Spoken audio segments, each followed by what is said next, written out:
네, 성 어거스틴, 라틴어로 아우구스티누스. 인물에 대해서 아시나요? 아, 왜 고등학교 때 윤리 시간에 배웠던 것 같아요. 뭐 신학자이면서 네, 맞죠. 또 서양 철학자.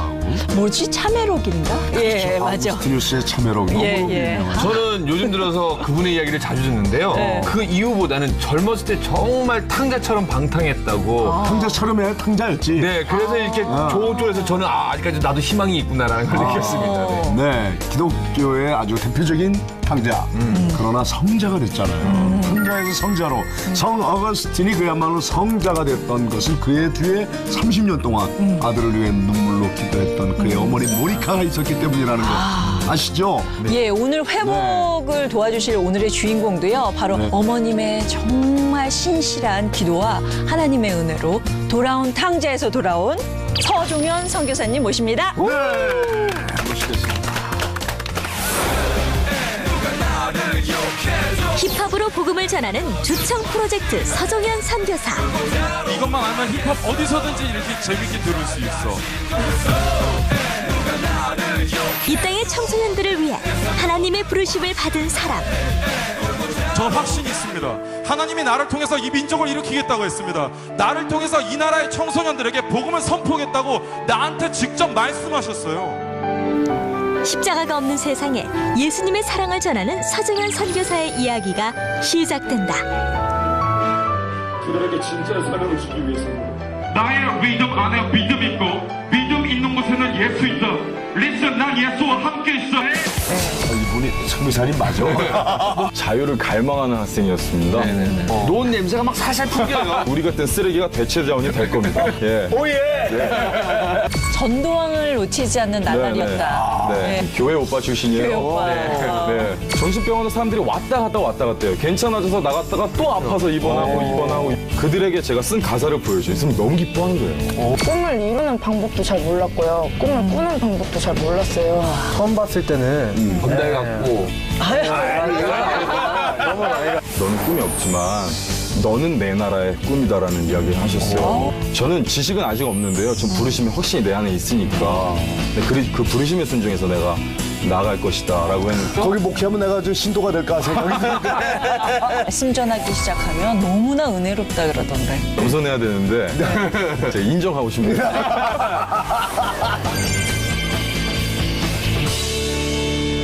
안녕하세요. 반갑습니다. 아까 대기실에서 인사했는데 네. 처음 딱 뵙는 순간 네. 이분이 선교사님 맞아? 목사님과 굉장히 조심스러워 하시더라고요. 그러니까 말이죠. 외모로 보면 선교사 얘기가 잘 안 나올 것 같은데. 그런 얘기 많이 들었죠? 저도 어색해요. 저도 어색합니다. 그걸 보고 깜짝깜짝 놀라시죠. 예. 근데 혹시 네. 또 주위에서 이제 다른 분들 같은 경우는 아이고 선교사님 저 스타일을 조금 더 부드럽게 바꿔보시죠 그런 얘기는 안 하시나요? 글쎄요. 저는 제 사명 중에 가장 첫 번째라고 한다면 하나님께서 사랑한다고 말씀하신 내 모습 그대로 주신 길을 걷는 거거든요. 그래서 제가 가면 쓰고 하나님께서 사랑한다 그랬는데 그 모습을 가릴 필요는 없죠. 그럼요. 네. 자, 하나님은 외모를 취하지 아니하시고 그 사람 중심을 본다고. 근데 이 인간은 또 외모를 봐요. 많이 그렇죠? 보죠. 네. 예. 그 외모를 보고 판단하고. 아니 근데 지금 뵙기에는 굉장히 그래도 정돈이 되신 상태신데 예, 우리가 오프닝에서 소개를 해드릴 때 네. 돌아온 탕자라고 네, 얘기했잖아요. 그래서 오늘 회복의 첫 번째 네, 연관 검색어로 질풍 노도의식이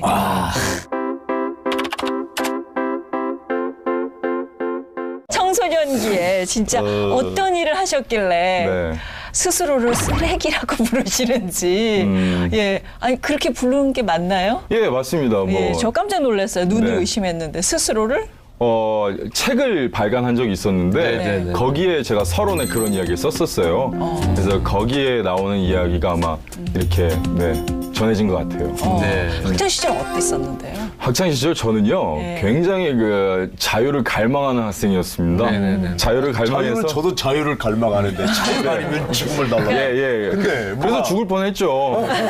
자유 거기는 갈망하다가 민주화 자유, 거기는 또 다른 자유. 예, 저는 자유를 갈망하다가 죽을 뻔하고, 실제로 죽을 뻔했어요. 예, 싸움을 하다 칼에도 많이 찔리고 그런 사건도 있고, 그래서 후에는 그렇게 살아오다 보니까 마음에 상처도 많이 생기고 그러다가 후에는 이제 정신병원에 폐쇄병 등에 입원을 하게 되고 거기서 이제 하나님의 이름을 새롭게 만났어요. 예. 그렇게 되면서 사역을 하게 되었죠. 재활용이 되신 거구나. 재활용. 그 쓰레기 내용이 그런 겁니다. 재활용. 예, 버려진 거였는데 재활용. 네, 그게 세 가지를 제가 이야기해요, 책에서요. 네. 첫 번째는 제가 쓰레기였다는 점, 두 번째는 쓰레기였기 때문에 재활용의 대상이 됐다는 점이고요. 세 번째는 나 같은 쓰레기들한테 함부로 하지 말라는 거예요. 왜냐면 모든 천연 자원이 고갈된 세대가 오기 때문에 우리 같은 쓰레기가 대체 자원이 될 겁니다. 예. 오예. 저 지금 대체 자원이에요. 잘해주셔야 돼요, 저한테. 아니 정말 굉장히 즐거운 목소리로 얘기를 하시지만 네. 어떻게 생각하면 도대체 어떤 생활을 하셨길래 스스로 저렇게 얘기를 하시나 네. 구체적으로 좀 얘기를 들어보면 좋을 것 같아요. 예. 중학교 때는 네. 어땠어요? 중학교 때도 이렇게 크셨어요? 아니요, 그때 굉장히 말랐고요. 네. 살도 마음에 여유가 있어야 찌더라고요. 예, 제가 아주 말라가지고 그래요? 예전 중학교 때 사진을 보면 네. 굉장히 놀라워요. 그냥 제가 설교할 때도 아이들 만날 때 제가 중학교 때 사진 한번 보여주고 선교사 이후가 된 사진을 보여주잖아요. 비포 애프터를 보여주면 이 놀라운 하나님의 재창조 능력에 대해서 아이들은 절대 의심하지 않죠. 이 사람이 이렇게 이미지 하나로 마무리하는 겁니다. 근데 그렇게 마르신 분인데 그렇게 아이들을 이렇게 혼내주고 아마 다니셨어요? 목사님과 형님께서는 아마 이해하실 거예요. 그 마른 사람들의 그런 예, 아실 거예요. 꼭 등치 큰 사람들이 싸움을 잘하는 건 아니거든요. 그래요? 예. 잘 모르죠. 네, 모르죠. 더 열을 많이 받는 사람이 이기는 겁니다.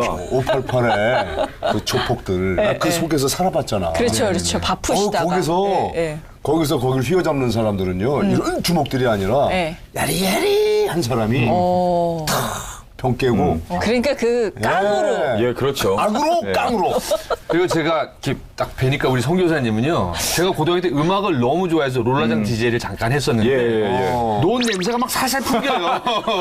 그리고 또 그때 제가 듣기로는 책에서 보니까 네네. 학생부 상담 선생님들의 그 집중 관리 대상이라고. 예, 그랬었죠. 네. 예전에는 그 당시에 제가 어릴 때 상처를 받게 된 사건을 잠깐 이야기하자면 중학교를 처음에 간 지 5월 달이었어요. 그러니까 말하자면 2월 달에 졸업하고 3개월 만인 게 5월이거든요. 그렇죠. 이제 초등학생이에요. 예, 교복만 애기, 입고 있죠. 애기. 애기죠. 예. 그런데 어느 날 이제 학생부에서 저를 불러가지고 갔는데 저를 이유 없이 많이 때렸어요. 제가 활발한 학생이긴 했지만 네. 뭐 남을 괴롭히거나 이런 류의 학생은 아니었거든요. 네. 그리고 제가 초등학생이었는데 뭘 얼마나 어떻게 괴롭혔겠어요. 그냥 지퍼나 좀 뺏어 먹고 그랬겠죠. 그때 덩치가 컸으니까. 근데 제가 중학교 입학할 때가 이미 170이 넘었어요, 키가. 중학교에서 지금까지 11cm밖에 안 컸어요. 그러니까 초등학교 때 굉장히 많이 컸었는데 네. 덩치가 크고 친구들이 많고 몰려다니고 이런 리더십이 있고 그런 친구들이랑 같이 모여서 춤추고 이런 거 좋아했어요, 초등학교 때. 학예회 하면은 H.O.T. 막 이런 거 너무 좋아했거든요. 그런데 그렇게 지내다가 중학교로 가가지고 요주의 인물이 된 것이 그때 당시에 사회적인 분위기가 일진이다 학교폭력이다 이런 게 완전히 집중돼 있는 상태였어요. 그러니까 이제 그 요주의 인물들을 집어가지고 이제 관리해야겠다 했는데 학교 측에서 저를 불러가지고 보니까 저 때문에 편지가 들어왔대요. 저 때문에 편지가 보니까 1학년 1반 서중현이 자꾸 때리고 돈 뺏고 그러니까 학교를 못 다니겠다는 거예요. 저는 그런 일이 없는데 그래서 이게 무슨 일이지? 근데 제가 어떻게 대항할 수 있었겠어요. 중학교 1학년인데 그러다가 선생님 제가 분명 그 상황이 지금도 기억이 나고 마음이 아파요. 출석부로 그렇게 때리고 그러다 출석부가 날아갔는데 그걸 물어와라고 이야기하시더라고요. 네. 그래서 가서 집어왔는데 출석부에 있는 그 글씨와 그 편지의 그 글씨가 똑같은 거예요. 저런. 내가 그때 이거 벗어날 수 없구나 생각해서 그때 이제 하지 않은 걸 반성문을 쓰기 시작했어요. 그 다음부터 억울하니까 안경 끼고 뭐 어떤 학생을 때렸습니다. 죄송합니다. 학교 끝나고 찾는 거예요. 억울하니까.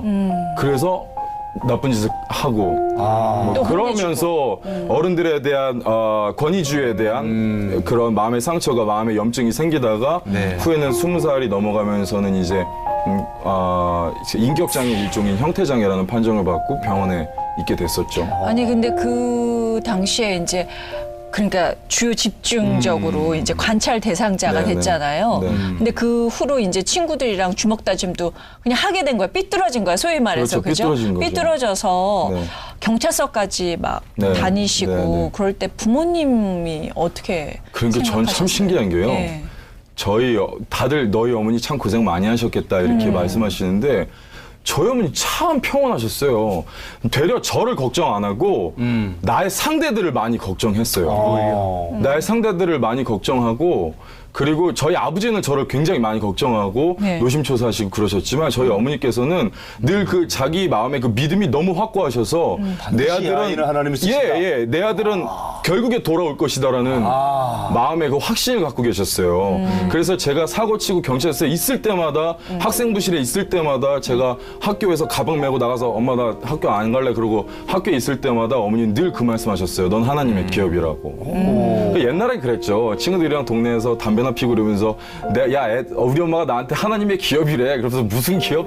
뭐 그 돈 좀 주냐? 그러면서 얘기하다가 고등학교쯤 되니까 나중에는 하나님의 기업인가 싶더라고요. 그러다가 무슨 내가 기업이야 이러다가 나중에 그걸 던지면서 난 하나님의 기업이다 라고 하고 자리를 나가게 되는 거죠. 네. 그러니까 정말 어머니가 그냥 끊임없이 확신을 계속 심어주신 거군요. 네. 그러니까 모든 사람은 포기해도 어머니만큼은 아니야, 난 널 포기할 수 없어. 이렇게 된 거죠. 네네. 자, 근데 안산시 대표 날라리 학생. 안산시를 안산시에서. 대표하는 네, 또 안산시네요. 학교에서는 문제였고, 근데 이런 사람이 교회 중등부인가? 네네. 에서 뭐 회장도 했다고. 저 중학교 3학년 때 회장했습니다. 아, 회장 오빠였어요. 네. 제가 그 말도 많고 탈도 많은 교회 오빠 출신이에요. 교회 오빠. 네. 제가 솔직히 기타도 좀 쳤고요. 예. 제가 기타 가방도 하나 사보고 그렇게 했습니다. 면바지도 입어보고 제가 열심히 뿔당경도 쓰고 머리 길러서 젤도 바르고 그랬었어요. 그때는 이제 오해하시면 안 되는 게요. 뭐 어떤 홀리하다거나 이런 걸로 회장을 하지 않아요. 허우대가 좀 멀쩡하고요. 인기 좀 있고 저 허옇고 말 좀 하면 회장 시켜줍니다. 예, 제가 하자고 하는 거 아니고 투표를 하거든요. 리더십, 예, 인기 투표. 계속 이제 투표가 나오거든요. 근데 그 당시 기억이 나는 게 하면 그 사람 회장 후보 된 사람들이 나와서 공약을 해요. 중학교 3학년들이 그러면 다들 제가 회장이 된다면 뭐 이런 식으로 얘기하잖아요. 그러면 저는 이제 그 다른 말은 안 했고요. 이제 먹는 것과 이성적인 것들로 많이 최고죠. 근데- 예쁜 친구들을 많이 데려오겠습니다. 이렇게 해서 남자들의 그 표를 얻고요. 쓸어가지고. 예, 그런 식으로 해서 그렇게 됐어요. 근데 지금 저렇게 장난처럼 말씀하시지만 날라리긴 하였으나 네. 전도왕을 놓치지 않는 날라리였다. 네. 네. 예, 항상 그렇게 전도를 열심히 하셨어요. 저 때문에 주변에 있는 전도 라이벌들이 저 때문에 네. 전도 자체 포기했어요. 그러니까 만약에 딱 교회에서 딱 이렇게 그 뭐 경품이 딱 나와요. MP3 이런 거 나가잖아요. 그러면 그냥 그거는 제 거예요. 그러니까 문화상품권 5만 원권 뭐뭐뭐 나오지 않습니까? 네. 뭐 이렇게 자전거 나오잖아요. 머릿속에 툭툭 떠요. 저건 내 거고 누구누구를 데려오면 옆반에 누구누구와 누구누구 막 이렇게. 어릴 때 우리 문화개방 하지 않습니까? 그렇죠, 어릴 때. 그렇죠. 문화개방 하는데 제가 회장이었으니까 네, 네. 주관을 해야 되는데 집사님들이 손가락질하면서 맨날 넌 못한다 그랬어요. 네 같은 날라리가 이걸 어떻게 하냐고. 그리고 일손이 있어야 할 거 아니냐고. 다들 학원 가고 바쁜데 전 어이가 없는 거예요. 내 친구들 학원 안 가는데. 맨날 치는데. 내 친구도 학원 안 가고 다 길바닥에서 춤추고 있는데. 그래서 거기서 지금은 이제 은혜롭게 그 상황이 생각이 나요. 하나님께서 그들을 성전에 붙들어 두시려고 하는 게 제가 기억이 나는데 그때는 그냥 그 중등부실을 완전 그 춤추는 춤판으로 바꿨다고 많이 혼났죠. 문학의 밤 하면 시 읽고 그랬었는데 거기서는 춤을 추시고. 예, 머리 바꾸만 하고 그 강대상 있지 않습니까? 그거 막 부러지고 그랬어요. 뱅글뱅글 돌다가 막. 아, 저 신발이 닳았잖아. 그러니까 얼마나 추운 발이 신는지. 목사님. 저런 형제는 어떻게 해야 되나요? 아, 너무너무 좋아. 난 네. 이렇게 확실하게 노는 사람이 네. 나중에 확실하게 하나님께 쓰이는 거예요. 저는 좀 편안한 게 네. 사실 우리 개그맨 후배들이 각기각수에서 능력도 있지만서도 놀아본 친구가 많거든요. 그러니까 지금 한참 우리 막내 동생 개그맨이랑 막 얘기하는 것 같아서 막 신이 나는데 근데 중요한 거는 네. 이 대학 졸업하고 군대를 갔단 말이에요. 근데 네. 훈련소에서 강제 퇴출인가 퇴소를 퇴소를 당했어요. 네네네. 그러니까 그 퇴소란 제가 어렸을 때 중학교에 그 사건을 통해서 어른들에 대한 염증이나 갈증이 굉장히 심했어요. 그래서 저는 최일동 목사님 같은 분을 믿지 않았죠. 착한 척 하는 거겠지. 나도 가끔 그런 생각해요. 착한 척 하는 거겠지. 말도 안 돼. 어떻게 그래. 어떻게 맨날 밥을 더. 네 이렇게 생각했거든. 근데 그게 그 시간이 지나면서 지금 그게 사라졌는데 예전에 그 권위주의에 대해서 강한 부정이었어요. 근데 군대를 가니까 제가 유일하게 날 살아있다고 느끼게 해주는 게 음악이었는데 가사를 써야 되는데 쓸 게 없으니까 펜 가져간 걸로 종이가 없으니까 훈련소에서 손에다 이렇게 뭘 적고 있었어요. 그래서 밥 먹으러 가래요. 그래서 제가 지금 생각 어이가 없죠. 밥 먹고 이거 쓰고 가겠습니다 그랬어요. 근데 이제 아니 서중희 올려봐 지금 여기 군대입니다 뭐 안 됩니다 막 그러는 거예요. 그래서 당연하죠. 아니 쓰고 간다고 이렇게 된 거죠. 권위적으로 나오니까. 그래서 이제 군대에 있는 군 병원에 가서 검사해 보니까 단체 생활을 할 수 없는 정도다. 그래서 지정병원에 가서 검사를 해봐라. 라고 해서 안산에 있는 고대병원에 갔던 거예요. 그랬더니요. 그때 입원 생활을 시작하게 된 거고. 그랬구나. 그때 그러면 어떤 증상이 있었나요? 아, 형태장이? 그걸 그 권위주의. 형태장애. 예. 그러니까 그 말하죠. 권위주의는 꼴을 못 보는 거지. 그러니까 이제 그러니까 뭐 이렇게 규범적이거나 억지로 예. 시키면은. 예를 들어서 1에서 100까지 가려면 1, 2, 3, 4, 5, 8 쭉 해서 99까지 가야 100까지 가는 건데 저는 이게 100에서 뛰어서 100을 가버리는 거예요. 처음에 하나 딱 마음에 안 들면 뭐 계산도 해야 되고 왜 저러실까 뭘까 이런 게 아니라 네. 그 사람의 모든 것을 다 묵인하고 예 바로 폭력적으로 대응하려고 하고 이렇게 그럼 하는 나타나는 현상이 폭력성. 폭력적이고 네. 욕설하고 이게 사실 위협하고. 정신병은 아니잖아요. 그게 일종의 뭐라 그럴까? 신경증이죠. 신경증이지. 강박증 같은 거요? 강박증. 그러셨구나. 강박증이죠. 그 이 순간에 근데 우리가 정말 새로운 삶을 만나는 얘기를 해야 될 것 같은데요. 그래서 두 번째 연관 검색어로 천국 소망입니다. 네. 그 정신병원에서 정말 천국에 대한 상상을 많이 하셨다고요? 많이 했죠. 정확히 얘기해야 될 것은 이것은 환상이 아니고 네. 상상을 한 거예요. 상상. 예, 그래서 그 정신병원에 가고 보니까 어떤 일이 있었냐면 참 마음에 짐진 사람들을 많이 만나게 되지 않습니까? 근데 제 음악은 이전에는 불법이었어요. 집에서도 불법이고 아버지한테 불법이고 학교에서 불법이고 너 음악 왜 그렇게 가사 쓰고 네 미래가 어디 있는데 그걸 자꾸 하는 거야? 이런 것만 계속해서 들어오다가 거기에 가니까 그들에게 제가 쓴 가사를 보여줘요. 있으면 너무 기뻐하는 거예요. 너무 기뻐하고 그러면서 마음에 소망을 품기 시작해서 이 사람들을 돕고 싶다. 근데 말이 안 되잖아. 내가 똑같이 환자복 입고 똑같이 아픈데 돕긴 뭘 도와 라고 생각하다 어느 날 밥을 먹는데요. 정신병원 가면 중간에 유리관 이렇게 돼 있어서 안에서 밥을 먹고 뒤에서 의사 선생님들이 차트에 기록도 하고 뭐 그래요. 기록도 하고 그래요. 되게 많이 사람들이 아프니까 뭐 우리 우스갯소리라도 이런 얘기를 하지 않습니까? 그곳에 가면 정상도 아파진다라는 얘기 많이 하는데 그럴 정도로 정말 각양각색의 사람들이 모여 있잖아요. 그런데 저기 흰 가운을 입고 계신 의사 선생님은 여기서 밥을 먹고 있지도 않고 마음에 이와 같은 임상도 없고 그리고 한식당에서 밥을 먹고 있지 않잖아요. 그런데 나는 여기서 이들과 함께 밥 먹고 있고 같은 환자복을 입고 있는데 같은 임상에 마음에 병이 있어요. 내가 할 바가 있을 거란 얘기죠. 그때부터 이제 내가 밤에 가사 써서 아침에 이제 보여주고 막 그랬어요. 그러다가 이제 그 중학교 1학년 때 심겨있던 복음의 씨앗이 하나님께서 원하시는 완벽한 시간에 갈라지고 싹을 내기 시작한 거예요. 그러니까 정신병원에 사람들이 왔다 갔다 해요. 괜찮아져서 나갔다가 또 아파서 입원하고 하는 걸 보면서 도대체 우리 인간이 가져야 할 꿈이 무엇인가? 인간이 도대체 어디로 가야 하는데 이 사람들은 어딘가에서 상처받고 왔잖아요. 나가서 또 누군가에게 그 상처로 또 상처를 줄 거란 말이죠. 상처는 전염병처럼 계속 번지는데 이건 도대체 어떻게 막아야 내가 이 서운한 거야. 내가 가사로 그렇게 희망적인 얘기를 써줬는데 나가서 또 들어오고 또 아프고 또 링거 맞고 밥 못 먹고 포도당 넣고 이거를 계속 보면서 도대체 인간이 어떤 꿈을 꿔야 할 것인가를 생각하다가 천국에 소망을 두기 시작한 거예요. 인간이 꾸어야 할 꿈에 대해서 소망할 것에 대해서. 네. 그래서 그때부터 이제 예전에 그 전두환이 돌아온 거죠. 근데 중요한 거는요. 네. 장소도 참 중요할 것 같은 게 정신병원에서 성경책 들고 전도를 한단 말이에요. 근데 네. 본인은 진심이에요. 네, 네. 근데 또 다른 분들의 입장에서 보면은 저 친구 절에서 여기 들어왔나라고 오해를 할 수도 있잖아요. 제가 그런 생각은 안 해봤는데 지금 생각해 보니까 네. 저는 그들에게 내부인이었어요. 그들에게 같은 내부인이었기 친구예요. 때문에 네. 제가 그래 보이진 않았을 것이고 예수 그리스도의 이름이 인간의 옷을 입고 맨발로 땅에 서 있었던 것 같은 이치겠죠. 그의 발에 흙이 묻어 있고요. 네. 그가 목이 말랐고요. 그가 얼굴에 수염이 난 것과 그게 유대인이라는 것과 같은 이치였을 것 같아요.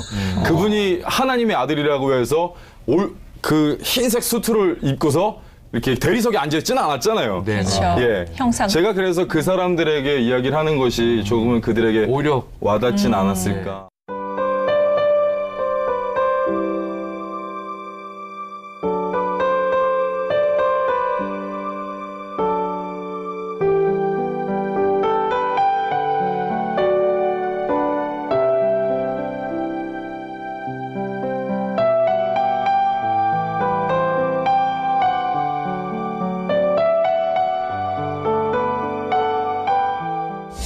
전 막 가슴이 뛰는데.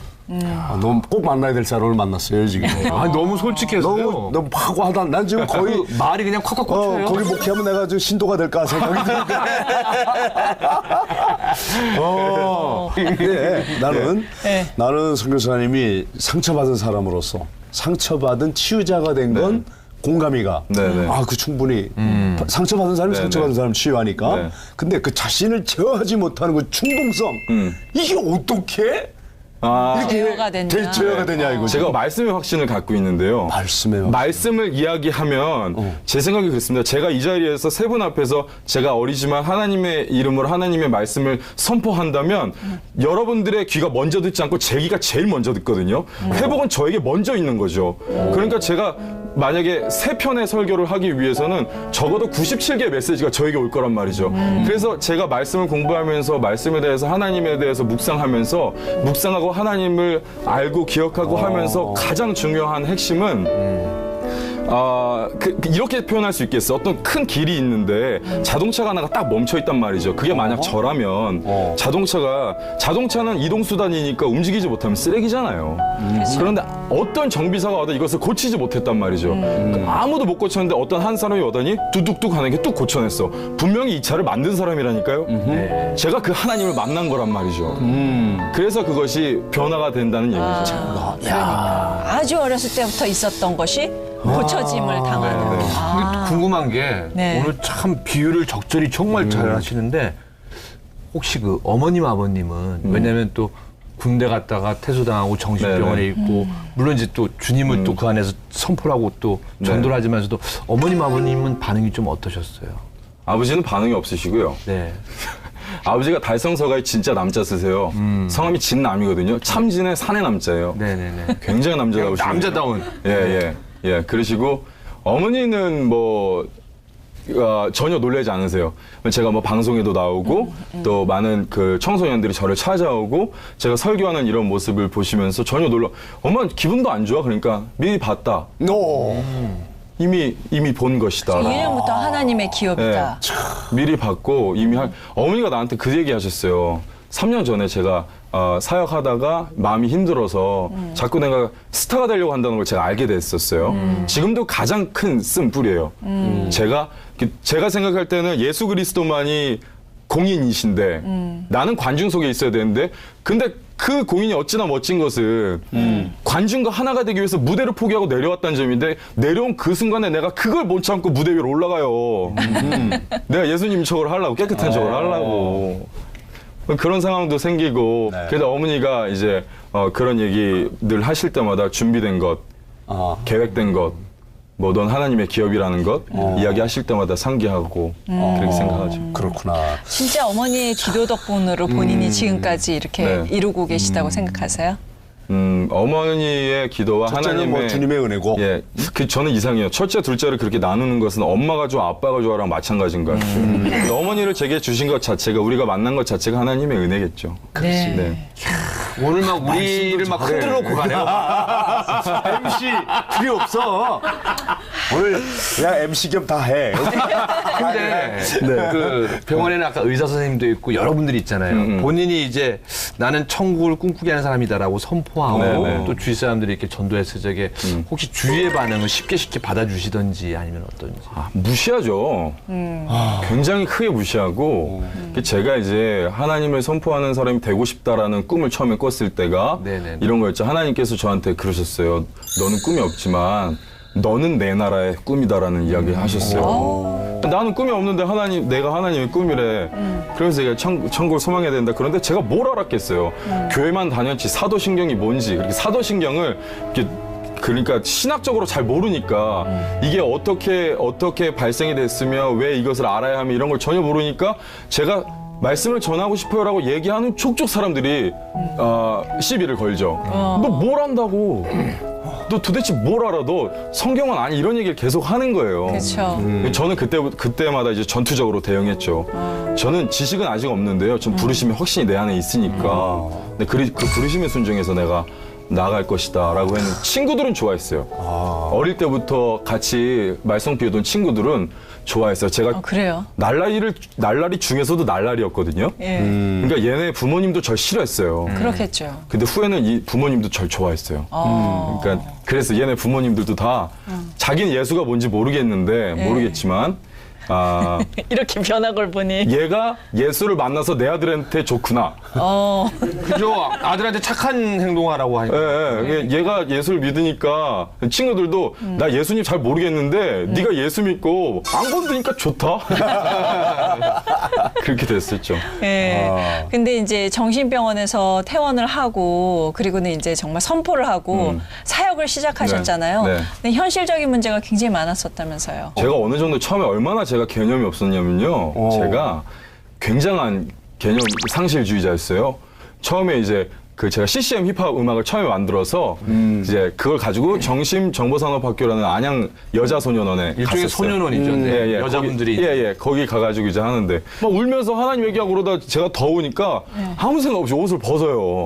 그럼 나시를 입고 있거든요. 몸에 반이 문신이에요. 문신이 다 있더라고요. 목사님이 얼마나 놀라셨겠어요. 그게 지금 생각하면 아찔하다니까요. 제가 그렇게 이제 생각이 없었다 보니까 너무 목사님들이 그렇게 하셨죠. 그러다가 이제 고신 목사님들을 만나면서 그분들이 네가 말씀을 선포할 그 열정을 갖고 있고 그 부르심이 있다면 와서 교육하고 공부하고 그래서 선교사로 파송해서 네가 말씀을 선포할 수 있는 사람으로 형태를 갖춰야 되잖아요.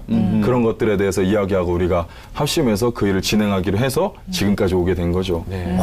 지금은 많이 관리해 주세요. 저희 목사님들께서. 저도 이렇게 믿음이 깊어서 또 여러 군데 하지만 또 저도 이렇게 키극인 배우다 보니까 이렇게 재미나게 하다 보니까 아니 저놈의 날라리 집사라고 얘기를 받았는데 우리 선교사님도 역시 아니 저 날라리 선교사라는 얘기 좀 들었을 것 같아요. 뭐 듣는데 저는 기분 좋아요. 오히려 기분 좋아요. 하나님께서 지어주신 그 모습 그대로를 저는 날라리를 짓이라고 표현해도 된다면요. 전 날라리 짓에는 제가 일가견이 있거든요. 근데 하나님께서 완벽하신 이유는 모든 인간을 다르게 만들었다는 점이지 않습니까? 이제 세 분과 제가 잘하는 게 다 다른데 인간이 한 가지 기준만 딱 걸어둔다면 누군 못하고 누군 잘하겠죠.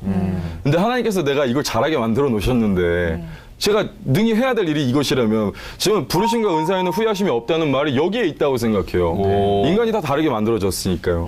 그래서 저는 그 말이 되게 기분이 좋고 오히려 받아들인다. 근데 뭐 소문에 의하면 정말 말씀 전하기 시작하면 너무나 은혜롭다 그러던데. 너무나 어렵대? 예. 제가 겸손해야 되는데 제가 인정하고 싶네요. 이 순간 하나님께서 이곳에 나를 왜 보내셨냐면 교회를 그저 왔다가 갔다 하는 각자들을 불러내고 그들에게 진짜 사명을 주기 위해서입니다. 저희 어머님을 어떻게 저한테 그랬어요? 소중한 선교사님, 사람들이 손가락치기도 쫓겨나는데 너는 아프리카가 아니라 너는 세상에 파손된 선교사잖아. 네가 그 모습 그대로 지어진 이유를 말해. 당신은 성경을 잘 몰라요. 아무것도 모르는데 왜 그렇게 하고 있죠? 아직 준비가 안 됐어요. 아니요. 얼떨결에 예수 따라갔다가 베드로는 세상을 바꿨습니다. 저는 들었어요. 저는 확신이 있습니다. 예수를 하시기 바랍니다. 여러분들이 사랑하는 그곳 가운데 예수가 있어. 오케이, 다시 한번. 나의 리듬 그 속에는 믿음 있어. 오케이. 나의 리듬 안에 믿음 있고 믿음 있는 곳에는 예수 있다. 리슨, 난 예수와 함께 있어. 아멘. 네, 그 소년원에 주로 사역을 굉장히 많이 하신다고 들었어요. 예, 그 여자 소년원도 가세요? 네. 가고 있는데 지금 안 간 지 1년 됐고요. 예. 그전에는 계속해서 가고 있었고. 어때요? 좀 다른가요? 많이 다르죠. 많이 달라요. 저는 확실하게 그 남자들한테 인기가 많은 타입인 건 확실하고요. 그러니까 여자 소년원은 다녀오면 아이들이 편지를 산더미처럼 보내요. 근데 그게 다 그 연애에 대한 갈망이라서. 그러니까 처음에 제가 성경을 공부하게 된 계기가 그 아이들 때문이에요. 처음에 저 막 이래요. 뭐 성경 무슨 소용이야 막 이런 타입이었어요. 가서 부딪히고 사랑을 전하면 되지 이랬었는데 애들이 저를 보고 나서 궁금하니까 자꾸 편지에다가 성경 이거 무슨 얘기야라고 써서 보내. 근데 남자들 같으면 그냥 네가 알아서 해 이렇게 할 텐데 창피하잖아요. 그죠? 선생님도 몰라 사실은 이럴 수 없고. 그러니까 창피하잖아. 좀 남자다워 보이려고 적어야 되니까 이제 그때부터 공부를 하기 시작한 거예요. 네. 그 아이들 성경 구절 적어서. 그 친구들은 모를걸요? 제가 그래서 공부했다는 거. 그러셨구나. 네. 그 좀 예쁜 또 사역이네요. 그죠? 이게 참 재밌는 게요. 그 아이들 처음에 한 트럭이 편지가 와요. 그다음에 편지 돌려 보내잖아요. 그다음에 딱 한 병만 와요. 편지가. 그러니까 거기에 있는 대장님이 다 관리하셔갖고 나만 편지를 쓰겠다. 멋진 친구죠. 아주 우리 시청자들은 궁금히 여길 것 같아요. 선언에 가서 거기 있는 원생들에게 무슨 말을 해주나요? 어떤 메시지를 전하나요? 그런 얘기를 많이 해요. 여자 소년원이든 남자 소년원이든 간에 자신을 하나님의 앞에 공개해야 된다는 것. 아이들이 예수님을요, 참고서에서 보는 정보로 알고 있어요. 그래서 말하자면 기도해라 그러면 이렇게 기도해요. 하나님 제가 여기 나가서 잘 살 수 있게 해주시옵시고 뭐 해주시옵시고 주께서 주신 은혜가 이렇게 얘기한단 말이죠. 하나님께서 원하는 것은 그것이 아니라 이제 자연스러운 대화고 또 이제 공개가 무슨 말이냐면 예를 들어서 어떤 진주조개가 진주를 품으면 진주조개잖아요. 그런데 상처받지 않고 이게 작용을 거치지 않은 조개는 절대 진주를 품을 수 없는데 이 진주조개가 결국에는 입을 열어서 진주를 보일 때라 사람들이 그걸 진주다 이렇게 얘기한단 말이죠. 그래서 너희 안에 아무리 금은부화가 숨겨져 있고 아무리 큰 꿈이 있다 그래도 그것을 보이지 않으면 한낱 상처받은 사람에 지나지 않을 것이고 그 상처를 공개하면 하나님께서 문둥병자를 고치듯이 너희를 터치하실 것이라는 얘기를 하죠. 하나님 앞에 문둥병자가 가면은 그게 이런 애들한테 이런 비유를 써요. 복권 당첨되게 해달라고 계속 기도하면서 복권을 안 사. 복권 사야지. 그렇죠. 그러니까 이제 가서 고쳐주세요 하지 말고 환불을 드러내고 이게 내 상처니까 고쳐달라고 얘기하라는 얘기를 하죠. 10명의 문둥병 걸린 사람이 예수님에게 고침을 받고 돌아가지만 근데 그건 고침이 아니고 씻김이죠. 그냥 10명의 씻김을 받았으나 단 한 명만 돌아와서 구원을 입죠. 구원받는 사람이 되라는 거죠.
저는 깜짝 놀란 게요.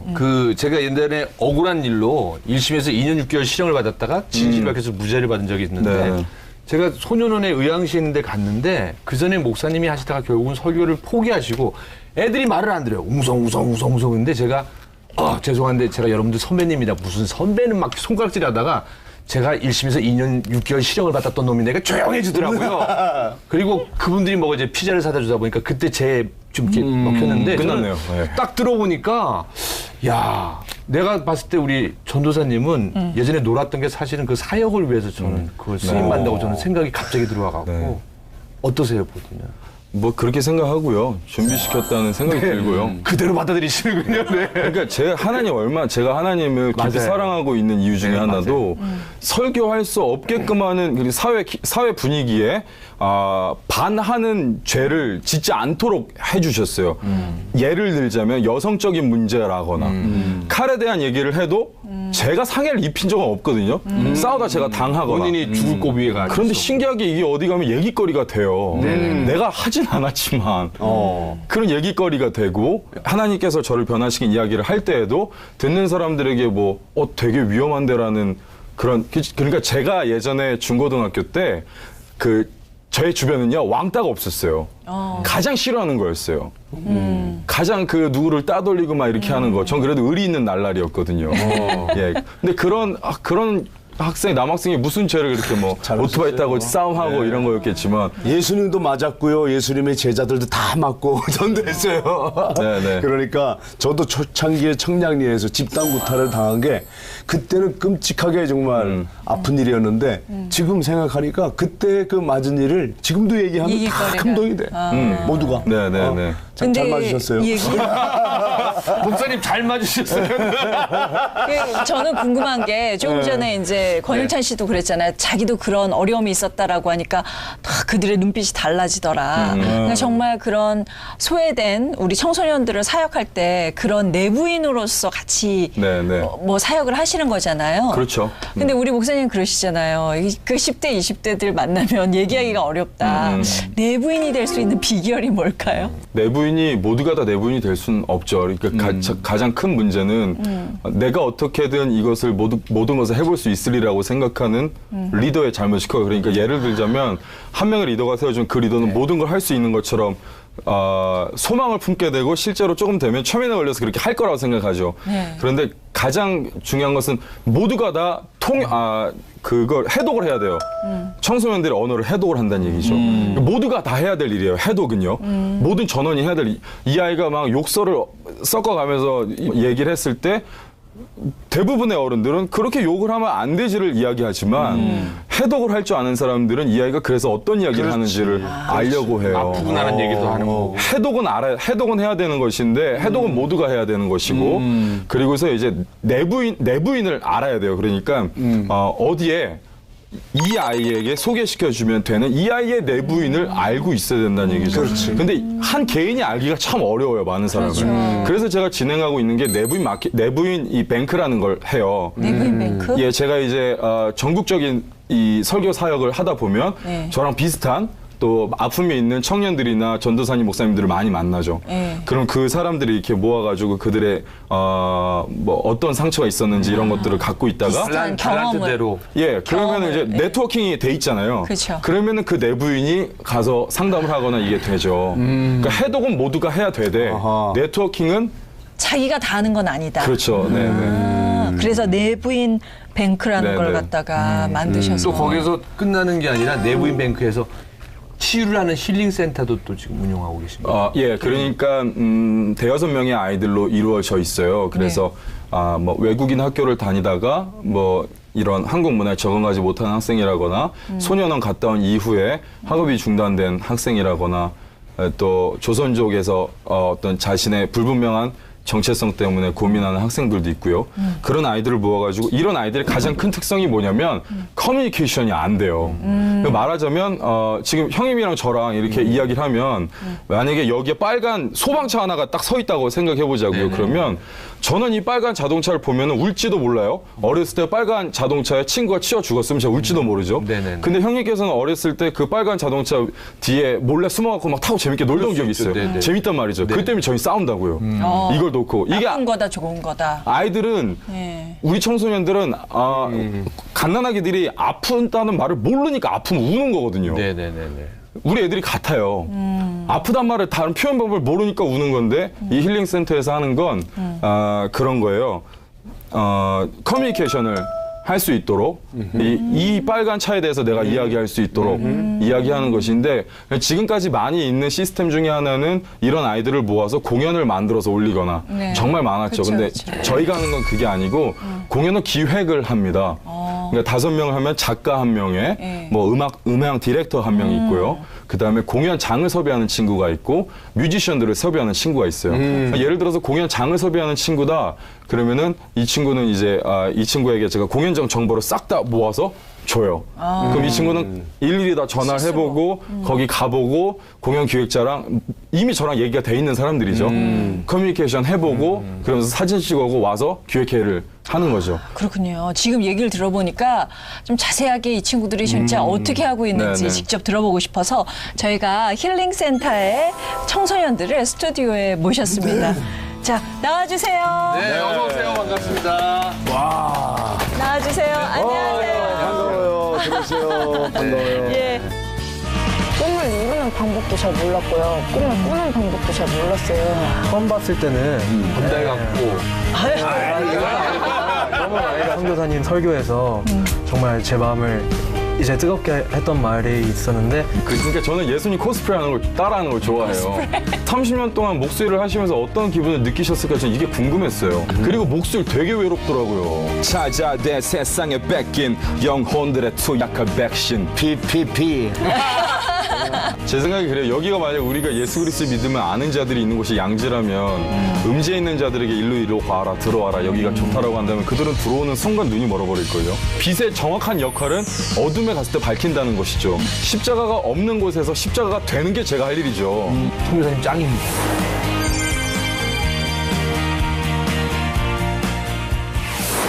내게 말씀하신 곳 아버지의 마음 향하신 그곳에서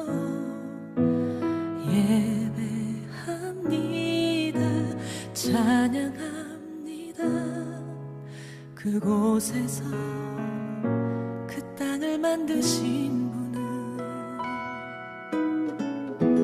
성령의 바람 나의 눈을 적시네 내 노래 주를 예배하네 하늘 가득히 주의 영광 선포되네 주님 그 땅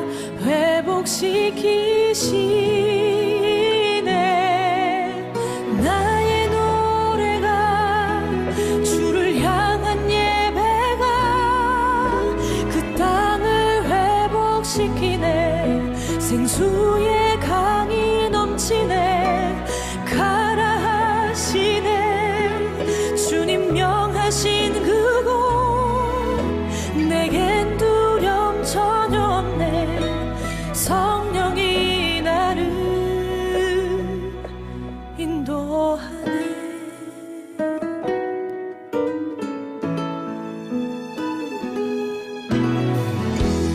내게 말씀하신 곳 아버지의 마음 향하신 그곳에서 예배합니다 찬양합니다 그곳에서 그 땅을 만드신 분은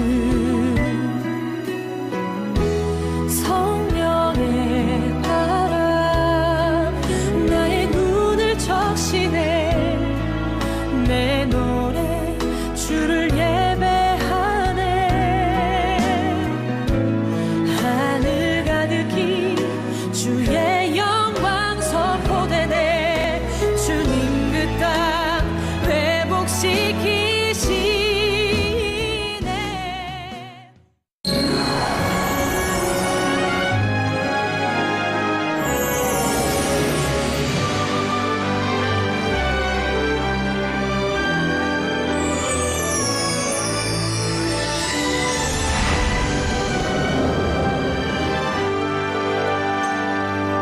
저는 들었어요. 저는 확신이 있습니다. 예수를 다른 곳에서 찾지 마시기 바랍니다. 여러분들이 살아가는 그곳 가운데 예수가 있어. 오케이, 다시 한번. 나의 리듬 그 속에는 믿음이 있어. 오케이. 나의 리듬 안에 믿음 있고 믿음 있는 곳에는 예수 있다. 리슨, 난 예수와 함께 있어. 아멘. 네, 그 소년원에 주로 사역을 굉장히 많이 하신다고 들었어요. 예, 그 여자 소년원도 가세요? 네. 가고 있는데 지금 안 간 지 1년 됐고요. 예. 그전에는 계속해서 가고 있었고. 어때요? 좀 다른가요? 많이 다르죠. 많이 달라요. 저는 확실하게 그 남자들한테 인기가 많은 타입인 건 확실하고요. 그러니까 여자 소년원은 다녀오면 아이들이 편지를 산더미처럼 보내요. 근데 그게 다 그 연애에 대한 갈망이라서. 그러니까 처음에 제가 성경을 공부하게 된 계기가 그 아이들 때문이에요. 처음에 저 막 이래요. 뭐 성경 무슨 소용이야 막 이런 타입이었어요. 가서 부딪히고 사랑을 전하면 되지 이랬었는데 애들이 저를 보고 나서 궁금하니까 자꾸 편지에다가 성경 이거 무슨 얘기야라고 써서 보내. 근데 남자들 같으면 그냥 네가 알아서 해 이렇게 할 텐데 창피하잖아요. 그죠? 선생님도 몰라 사실은 이럴 수 없고. 그러니까 창피하잖아. 좀 남자다워 보려고 적어야 되니까 이제 그때부터 공부를 하기 시작한 거예요. 그 아이들 성경 구절 적어서. 그 친구들은 모를걸요? 제가 그래서 공부했다는 거. 그러셨구나. 네. 그 좀 예쁜 또 사역이네요. 그죠? 이게 참 재밌는 게요. 그 아이들 처음에 한 트럭이 편지가 와요. 그다음에 편지 돌려 보내잖아요. 그다음에 딱 한 병만 와요, 편지가. 그러니까 거기에 있는 대장님이 다 관리하셔갖고 나만 편지를 쓰겠다. 멋진 친구죠. 아주 우리 시청자들은 궁금히 여길 것 같아요.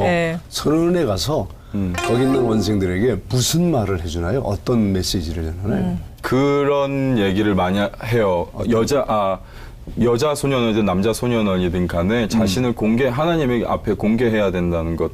아이들이 예수님을요, 참고서에서 보는 정보로 알고 있어요. 그래서 말하자면 기도해라 그러면 이렇게 기도해요. 하나님, 제가 여기 나가서 잘 살 수 있게 해주시옵시고 뭐 해주시옵시고 주께서 주신 은혜가 이렇게 얘기한단 말이죠. 하나님께서 원하는 것은 그것이 아니라 이제 자연스러운 대화고 또 이제 공개가 무슨 말이냐면 예를 들어서 어떤 진주조개가 진주를 품으면 진주조개잖아요. 그런데 상처받지 않고 이게 작용을 거치지 않은 조개는 절대 진주를 품을 수 없는데 이 진주조개가 결국에는 입을 열어서 진주를 보일 때라야 사람들이 그걸 진주다 이렇게 얘기한단 말이죠. 그래서 너희 안에 아무리 금은부화가 숨겨져 있고 아무리 큰 꿈이 있다 그래도 그것을 보이지 않으면 한낱 상처받은 사람이 지나지 않을 것이고 그 상처를 공개하면 하나님께서 문둥병자를 고치듯이 너희를 터치하실 것이라는 얘기를 하죠. 하나님 앞에 문둥병자가 가면은 그게 이런 애들한테 이런 비유를 써요. 복권 당첨되게 해달라고 계속 기도하면서 복권을 안 사. 복권 사야지. 그렇죠. 그러니까 이제 가서 고쳐주세요 하지 말고 환부를 드러내고 이게 내 상처니까 고쳐달라고 얘기하라는 얘기를 하죠. 10명의 문둥병 걸린 사람이 예수님에게 고침을 받고 돌아가지만 근데 그건 고침이 아니고 씻김이죠. 그냥 10명의 씻김을 받았으나 단 한 명만 돌아와서 구원을 입죠. 구원받는 사람이 되라는 거죠.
저는 깜짝 놀란 게요. 제가 옛날에 억울한 일로 1심에서 2년 6개월 실형을 받았다가 진실 밝혀서 무죄를 받은 적이 있는데 제가 소년원에 의향시 있는데 갔는데 그 전에 목사님이 하시다가 결국은 설교를 포기하시고 애들이 말을 안 들어요. 웅성웅성 했는데 제가 죄송한데 제가 여러분들 선배님이다. 무슨 선배는 막 손가락질 하다가 제가 1심에서 2년 6개월 실형을 받았던 놈이 내가 조용해지더라고요. 그리고 그분들이 뭐 이제 피자를 사다 주다 보니까 그때 좀 이렇게 먹혔는데 끝났네요. 네. 딱 들어보니까 야 내가 봤을 때 우리 전도사님은 예전에 놀았던 게 사실은 그 사역을 위해서 저는 그걸 쓰임받는다고 저는 생각이 갑자기 들어와갖고 어떠세요, 보시면? 뭐 그렇게 생각하고요. 준비시켰다는 생각이 들고요. 그대로 받아들이시는군요. 네. 그러니까 제가 하나님을 깊이 맞아요. 사랑하고 있는 이유 중에 네, 하나도 설교할 수 없게끔 하는 그 사회 분위기에 반하는 죄를 짓지 않도록 해주셨어요. 예를 들자면 여성적인 문제라거나 칼에 대한 얘기를 해도 제가 상해를 입힌 적은 없거든요. 싸우다 제가 당하거나. 본인이 죽을 고비에 가. 그런데 신기하게 이게 어디 가면 얘기거리가 돼요. 내가 하진 않았지만 그런 얘기거리가 되고 하나님께서 저를 변화시킨 이야기를 할 때에도 듣는 사람들에게 뭐 되게 위험한데라는 그런 그러니까 제가 예전에 중고등학교 때 저의 주변은요 왕따가 없었어요. 가장 싫어하는 거였어요. 가장 누구를 따돌리고 막 이렇게 하는 거. 전 그래도 의리 있는 날라리였거든요. 예. 근데 그런 남학생이 무슨 죄를 그렇게 뭐 오토바이 타고 싸움하고 이런 거였겠지만 예수님도 맞았고요. 예수님의 제자들도 다 맞고 전도했어요. 네네. 그러니까 저도 초창기에 청량리에서 집단 구타를 당한 게 그때는 끔찍하게 정말 아픈 일이었는데 지금 생각하니까 그때 그 맞은 일을 지금도 얘기하면 다 감동이 돼. 모두가. 네네네. 잘 맞으셨어요. 목사님 잘 맞으셨어요. 저는 궁금한 게 조금 전에 이제 권영찬 씨도 그랬잖아요. 자기도 그런 어려움이 있었다라고 하니까 다 그들의 눈빛이 달라지더라. 그러니까 정말 그런 소외된 우리 청소년들을 사역할 때 그런 내부인으로서 같이 뭐 사역을 하시는 거잖아요. 그렇죠. 근데 우리 목사님 그러시잖아요. 그 10대, 20대들 만나면 얘기하기가 어렵다. 내부인이 될 수 있는 비결이 뭘까요? 내부인이 모두가 다 내부인이 될 수는 없죠. 그러니까 가장 큰 문제는 내가 어떻게든 이것을 모든 것을 해볼 수 있으리라고 생각하는 리단 말이죠. 그게 만약 저라면 자동차는 이동수단이니까 움직이지 못하면 쓰레기잖아요. 그런데 어떤 정비사가 와도 이것을 고치지 못했단 말이죠. 아무도 못 고쳤는데 어떤 한 사람이 오더니 뚝뚝뚝 하는 게 뚝 고쳐냈어. 분명히 이 차를 만든 사람이라니까요. 제가 그 하나님을 만난 거란 말이죠. 그래서 그것이 변화가 된다는 얘기죠. 그러니까 아주 어렸을 때부터 있었던 것이 고쳐짐을 당하는. 근데 궁금한 게 오늘 참 비유를 적절히 정말 잘 하시는데 혹시 그 어머님 아버님은 왜냐면 또 군대 갔다가 퇴소당하고 정신병원에 있고 물론 이제 또 주님을 또 그 안에서 선포하고 또 전도를 하지만서도 어머님 아버님은 반응이 좀 어떠셨어요? 아버지는 반응이 없으시고요. 네. 아버지가 달성서가에 진짜 남자 쓰세요. 성함이 진남이거든요. 참진의 산의 남자예요. 네네네. 굉장히 남자다우시고. 남자다운. 예. 그러시고 어머니는 뭐 전혀 놀라지 않으세요. 제가 뭐 방송에도 나오고 또 많은 그 청소년들이 저를 찾아오고 제가 설교하는 이런 모습을 보시면서 전혀 엄마 기분도 안 좋아. 그러니까 미리 봤다. 이미 본 것이다. 예전부터 하나님의 기업이다. 미리 봤고 어머니가 나한테 그 얘기 하셨어요. 3년 전에 제가 사역하다가 마음이 힘들어서 자꾸 내가 스타가 되려고 한다는 걸 제가 알게 됐었어요. 지금도 가장 큰 쓴뿌리예요. 제가 생각할 때는 예수 그리스도만이 공인이신데 나는 관중 속에 있어야 되는데 근데 그 공인이 어찌나 멋진 것은 관중과 하나가 되기 위해서 무대를 포기하고 내려왔다는 점인데 내려온 그 순간에 내가 그걸 못 참고 무대 위로 올라가요. 내가 예수님 척을 하려고 깨끗한 척을 하려고. 그런 상황도 생기고 그래도 어머니가 이제 그런 얘기들 하실 때마다 준비된 것, 계획된 것, 뭐 넌 하나님의 기업이라는 것 이야기하실 때마다 상기하고 그렇게 생각하죠. 그렇구나. 진짜 어머니의 기도 덕분으로 본인이 지금까지 이렇게 이루고 계시다고 생각하세요? 어머니의 기도와 하나님의 뭐 주님의 은혜고. 예, 저는 이상해요. 첫째, 둘째를 그렇게 나누는 것은 엄마가 좋아, 아빠가 좋아랑 마찬가지인 것 같아요. 어머니를 제게 주신 것 자체가 우리가 만난 것 자체가 하나님의 은혜겠죠. 네. 오늘 막 우리를 막 흔들어 놓고 가네요. MC 필요 없어. 오늘 그냥 MC 겸 다 해. 근데 그 병원에는 아까 의사 선생님도 있고 여러분들이 있잖아요. 본인이 이제 나는 천국을 꿈꾸게 하는 사람이다라고 선포하고 또 주위 사람들이 이렇게 전도했을 적에 혹시 주위의 반응을 쉽게 받아주시던지 아니면 어떤지. 무시하죠. 굉장히 크게 무시하고 제가 이제 하나님을 선포하는 사람이 되고 싶다라는 꿈을 처음에 꿨을 때가 이런 거였죠. 하나님께서 저한테 그러셨어요. 너는 꿈이 없지만 너는 내 나라의 꿈이다라는 이야기를 하셨어요. 나는 꿈이 없는데 내가 하나님의 꿈이래. 그래서 제가 천국을 소망해야 된다. 그런데 제가 뭘 알았겠어요. 교회만 다녔지 사도신경이 뭔지. 그렇게 사도신경을 이렇게 그러니까 신학적으로 잘 모르니까 이게 어떻게 발생이 됐으며 왜 이것을 알아야 하며 이런 걸 전혀 모르니까 제가 말씀을 전하고 싶어요라고 얘기하는 족족 사람들이 시비를 걸죠. 너 뭘 안다고? 너 도대체 뭘 알아? 너 성경은 아니 이런 얘기를 계속 하는 거예요. 그렇죠. 저는 그때마다 이제 전투적으로 대응했죠. 저는 지식은 아직 없는데요. 전 부르심의 확신이 내 안에 있으니까. 근데 그 부르심에 순종해서 내가 나아갈 것이다라고 했는데 친구들은 좋아했어요. 어릴 때부터 같이 말썽 피우던 친구들은 좋아했어요. 제가 그래요? 날라리 중에서도 날라리였거든요. 그러니까 얘네 부모님도 절 싫어했어요. 그렇겠죠. 근데 후에는 이 부모님도 절 좋아했어요. 그러니까 그래서 얘네 부모님들도 다 자기는 예수가 뭔지 모르겠지만 이렇게 변한 걸 보니 얘가 예수를 만나서 내 아들한테 좋구나. 그죠. 아들한테 착한 행동하라고 하니까. 얘가 예수를 믿으니까 친구들도 나 예수님 잘 모르겠는데 네가 예수 믿고 안 건드니까 좋다. 그렇게 됐었죠. 네. 근데 이제 정신병원에서 퇴원을 하고 그리고는 이제 정말 선포를 하고 사역을 시작하셨잖아요. 근데 현실적인 문제가 굉장히 많았었다면서요. 제가 어느 정도 처음에 얼마나 제가 개념이 없었냐면요. 제가 굉장한 개념 상실주의자였어요. 처음에 이제 제가 CCM 힙합 음악을 처음에 만들어서 이제 그걸 가지고 정심정보산업학교라는 안양 여자소년원에 일종의 갔었어요. 소년원이죠. 여자분들이. 거기 가가지고 이제 하는데 막 울면서 하나님 얘기하고 그러다 제가 더우니까 아무 생각 없이 옷을 벗어요.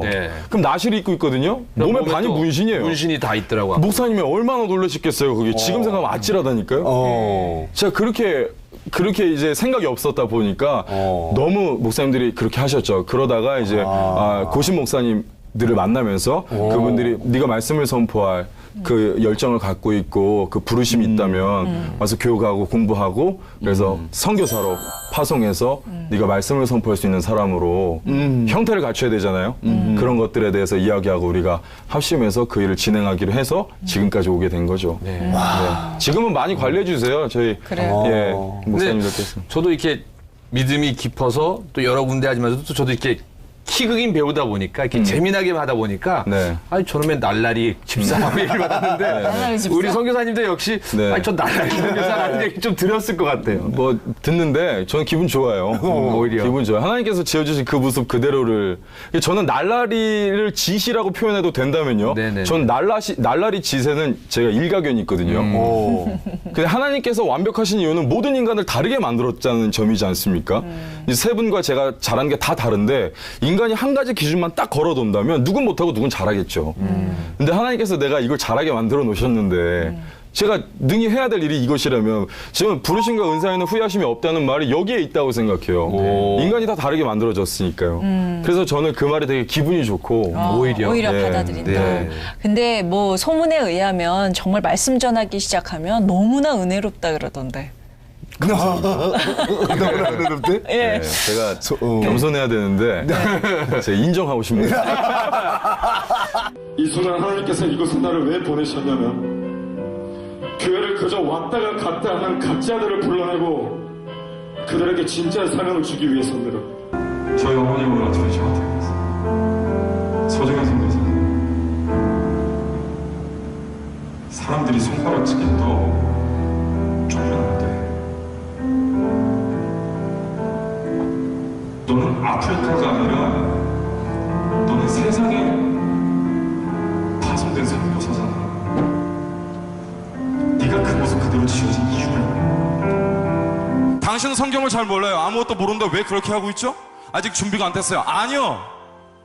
얼떨결에 예수 따라갔다가 베드로는 세상을 바꿨습니다. 대학 졸업하고 군대를 갔단 말이에요. 근데 네. 훈련소에서 강제 퇴소를 당했어요. 네네네. 그러니까 그 퇴소란 제가 어렸을 때 중학교에 그 사건을 통해서 어른들에 대한 염증이나 갈증이 굉장히 심했어요. 그래서 저는 최일동 목사님 같은 분을 믿지 않았죠. 착한 척 하는 거겠지. 나도 가끔은 그런 생각해요. 착한 척 하는 거겠지. 말도 안 돼. 어떻게 그래. 어떻게 맨날 밥을 터. 네 이렇게 생각했거든. 근데 그게 그 시간이 지나면서 지금 그게 사라졌는데 예전에 그 권위주의에 대해서 강한 부정이었어요. 근데 군대를 가니까 제가 유일하게 날 살아있다고 느끼게 해주는 게 음악이었는데 가사를 써야 되는데 쓸 게 없으니까 펜 가져간 걸로 종이가 없으니까 훈련소에서 손에다 이렇게 뭘 적고 있었어요. 그래서 밥 먹으러 가래요. 제가 지금 생각 어이가 없죠. 밥 먹고 이거 쓰고 가겠습니다 그랬어요. 근데 이제 아니 서중희 올려봐 지금 여기 군대입니다 뭐 안 됩니다 막 그러는 거예요. 그래서 당연하죠. 아니 쓰고 간다고 이렇게 된 거죠.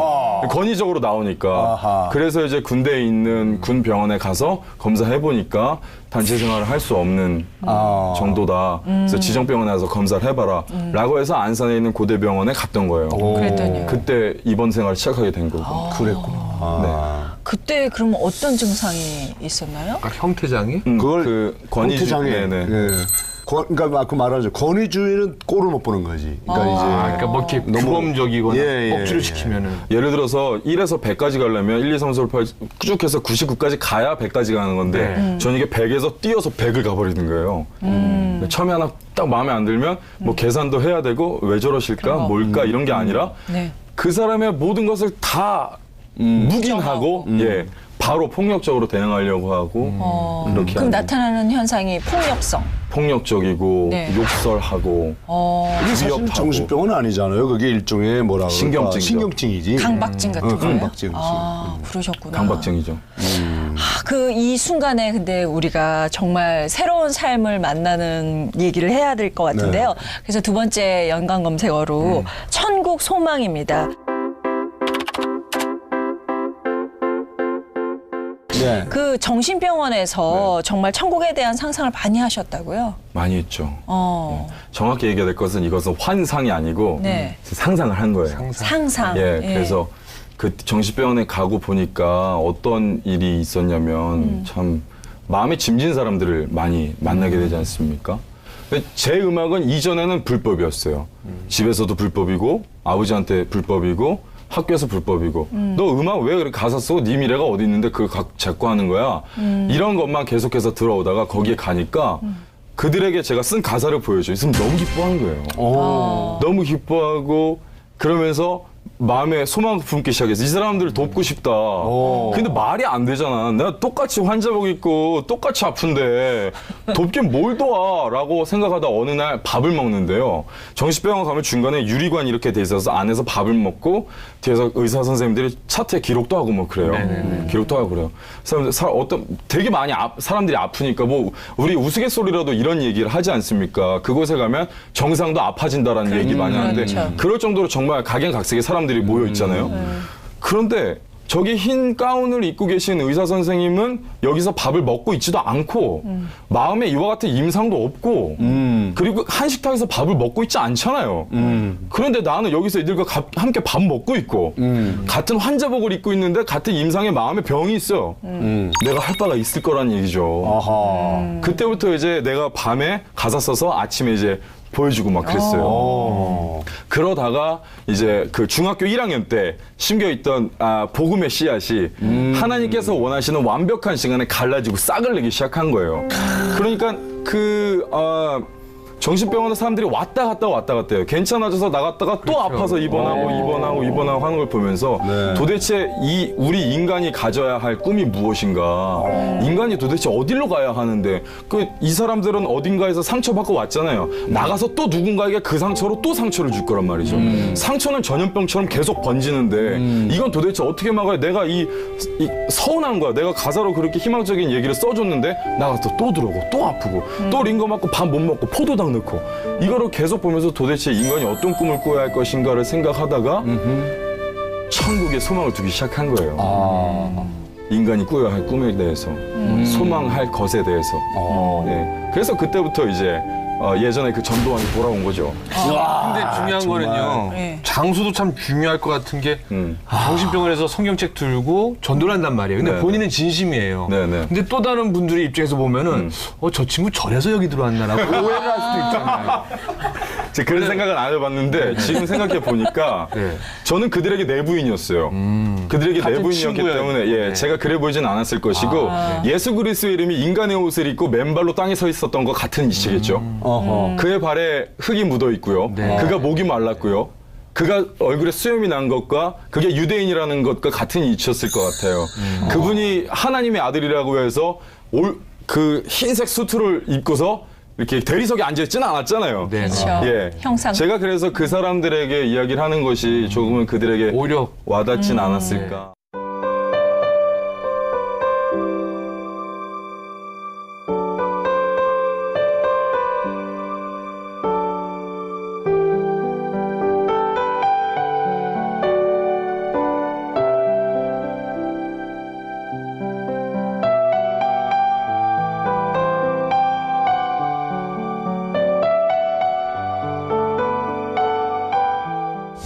저는 막 가슴이 뛰는데.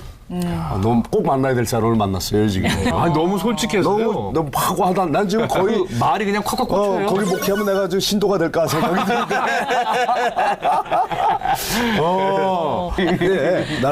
네, 나는 선교사님이 상처받은 사람으로서 상처받은 치유자가 된 건 공감이가. 네네. 그 충분히 상처받은 사람이 네네. 상처받은 사람 치유하니까. 네. 근데 그 자신을 제어하지 못하는 그 충동성. 이게 어떻게 제어가 되냐. 제어가 되냐 이거. 제가 말씀의 확신을 갖고 있는데요. 말씀을 이야기하면 제 생각이 그렇습니다. 제가 이 자리에서 세 분 앞에서 제가 어리지만 하나님의 이름으로 하나님의 말씀을 선포한다면 여러분들의 귀가 먼저 듣지 않고 제 귀가 제일 먼저 듣거든요. 회복은 저에게 먼저 있는 거죠.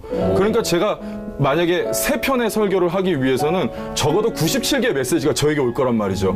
그래서 제가 말씀을 공부하면서 말씀에 대해서 하나님에 대해서 묵상하고 하나님을 알고 기억하고 하면서 가장 중요한 핵심은 이렇게 표현할 수 있겠어. 어떤 큰 길이 있는데 자동차가 하나가 딱 멈춰있. 뵈니까 우리 송 교사님은요. 제가 고등학교 때 음악을 너무 좋아해서 롤라장 DJ를 잠깐 했었는데 노은 냄새가 막 살살 풍겨요. 그리고 또 그때 제가 듣기로는 책에서 보니까 네네. 학생부 상담 선생님들의 그 집중 관리 대상이라고. 예, 그랬었죠. 네. 예전에는 그 당시에 제가 어릴 때 상처를 받게 된 사건을 잠깐 이야기하자면 중학교를 처음에 간 지 5월 달이었어요. 그러니까 말하자면 2월 달에 졸업하고 3개월 만인 게 5월이거든요. 그렇죠. 초등학생이에요. 예, 교복만 입고 있죠. 애기죠. 그런데 어느 날 이제 학생부에서 저를 불러가지고 갔는데 저를 이유 없이 많이 때렸어요. 제가 활발한 학생이긴 했지만 뭐 남을 괴롭히거나 이런 류의 학생은 아니었거든요. 그리고 제가 초등학생이었는데 뭘 얼마나 어떻게 괴롭혔겠어요. 그냥 지퍼나 좀 뺏어 먹고 그랬겠죠. 그때 덩치가 컸으니까. 근데 제가 중학교 입학할 때가 이미 170이 넘었어요, 키가. 중학교에서 지금까지 11cm밖에 안 컸어요.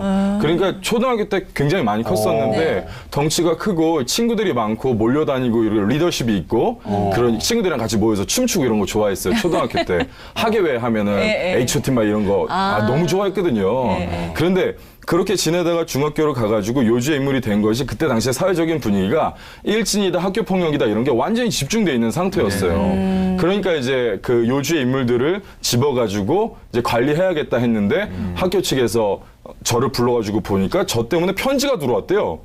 저 때문에 편지가 보니까 1학년 1반 서중현이 자꾸 때리고 돈 뺏고 그러니까 학교를 못 다니겠다는 거예요. 저는 그런 일이 없는데 그래서 이게 무슨 일이지? 근데 제가 어떻게 대항할 수 있었겠어요. 중학교 1학년인데 그러다가 선생님 제가 분명 그 상황이 지금도 기억이 나고 마음이 아파요. 출석부로 그렇게 때리고 그러다 출석부가 날아갔는데 그걸 물어와라고 이야기하시더라고요. 네. 그래서 가서 집어왔는데 출석부에 있는 그 글씨와 그 편지의 그 글씨가 똑같은 거예요. 저런. 내가 그때 이거 벗어날 수 없구나 생각해서 그때 이제 하지 않은 걸 반성문을 쓰기 시작했어요. 그 다음부터 억울하니까 안경 끼고 뭐 어떤 학생을 때렸습니다. 죄송합니다. 학교 끝나고 찾는 거예요. 억울하니까. 그래서 나쁜 짓을 하고 뭐 또 그러면서 어른들에 대한 권위주의에 대한 그런 마음의 상처가 마음의 염증이 생기다가 후에는 20살이 넘어가면서는 이제 인격장애 일종인 형태장애라는 판정을 받고 병원에 있게 됐었죠. 아니 근데 그 당시에 이제 그러니까 주요 집중적으로 이제 관찰 대상자가 네네. 됐잖아요. 네. 근데 그 후로 이제 친구들이랑 주먹 다짐도 그냥 하게 된 거야. 삐뚤어진 거야. 소위 말해서. 그렇죠. 삐뚤어진 거죠. 삐뚤어져서 네. 경찰서까지 막 네. 다니시고 네, 네. 그럴 때 부모님이 어떻게 그러니까 전 참 신기한 게요. 네. 저희 다들 너희 어머니 참 고생 많이 하셨겠다 이렇게 말씀하시는데 저희 어머니 참 평온하셨어요. 되려 저를 걱정 안 하고 나의 상대들을 많이 걱정했어요. 나의 상대들을 많이 걱정하고 그리고 저희 아버지는 저를 굉장히 많이 걱정하고 네. 노심초사하시고 그러셨지만 저희 어머니께서는 늘 그 자기 마음의 그 믿음이 너무 확고하셔서 내 아이는 하나님이 쓰신다. 예, 내 아들은 결국에 돌아올 것이다라는 마음의 그 확신을 갖고 계셨어요. 그래서 제가 사고치고 경찰서에 있을 때마다 학생부실에 있을 때마다 제가 학교에서 가방 메고 나가서 엄마 나 학교 안 갈래 그러고 학교에 있을 때마다 어머니는 늘 그 말씀하셨어요. 넌 하나님의 기업이라고. 옛날에 그랬죠. 친구들이랑 동네에서 담배나 피고 그러면서 우리 엄마가 나한테 하나님의 기업이래. 그러면서 무슨 기업? 뭐 그 돈 좀 주냐? 그러면서 얘기하다가 고등학교쯤 되니까 나중에는 하나님의 기업인가?